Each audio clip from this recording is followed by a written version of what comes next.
ప్రస్తుతం కేబినెట్ సమావేశం ముగించుకుని మంత్రి అంబటి రాంబాబు రావడం జరుగుతుంది. ఆయనతో మాట్లాడదాం.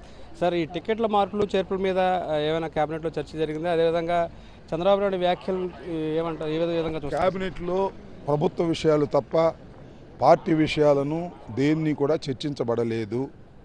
25 లక్షల రూపాయల వరకు ఇవ్వడానికి పెంచినటువంటి పెంపును గురించి డిస్కస్ చేయడం జరిగింది.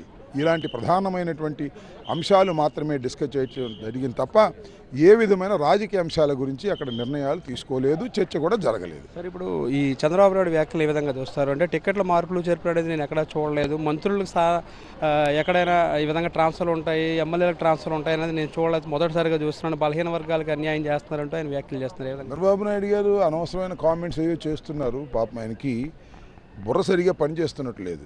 మా పార్టీ వైఎస్ఆర్ కాంగ్రెస్ పార్టీ 151 సీట్లు గెలుచుకున్నటువంటి రాజకీయ పార్టీ. 151 సీట్ల నుంచి 175 సీట్ల వరకు పోటీ చేసి గెలుపొందాలి, అన్నింటినీ గెలుపొందాలనేటువంటి ధ్యేయంతో పనిచేస్తున్న పార్టీ. జగన్మోహన్ రెడ్డి గారు ఆలోచన చేసి కొన్ని మార్పులు చేర్పులు చేస్తారు. ఆ మార్పులకు అనుగుణంగానే మా కార్యకర్తలు మా నాయకులు ప్రయత్నం చేస్తారు, వెళతారు. 100కి 100 సీట్లు అంటే 175 సీట్లు గెలవడం కోసం కొత్త రకమైన వ్యూహాలతో ముందుకు వెళుతున్నాం. ఈ వ్యూహాలను తట్టుకోవడం చంద్రబాబు నాయుడు వల్ల, పవన్ కళ్యాణ్ వల్ల కాక వారు ఇష్టం వచ్చినట్టుగా ఏదో పిచ్చి పిచ్చిగా మాట్లాడుతున్నారు. అంతకుమించి ఓటమి ముందే అర్థమైంది, అందుకనే ఈ టికెట్లు మార్పు చేస్తున్నారంటూ చంద్రబాబు నాయుడు ఈ మధ్యన ఒక నేషనల్ సర్వే ఇచ్చింది. అదేం మేము చెప్తే ఇచ్చిన సర్వే కాదు.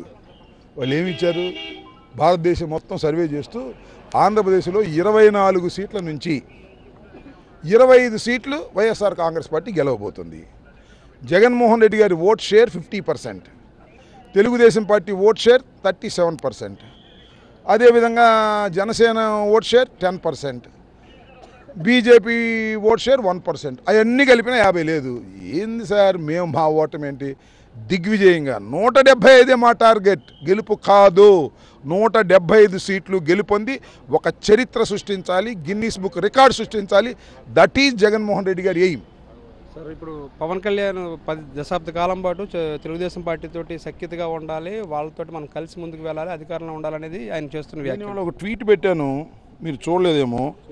చూసారా? అది చదివి వినిపిస్తాను, చూడండి.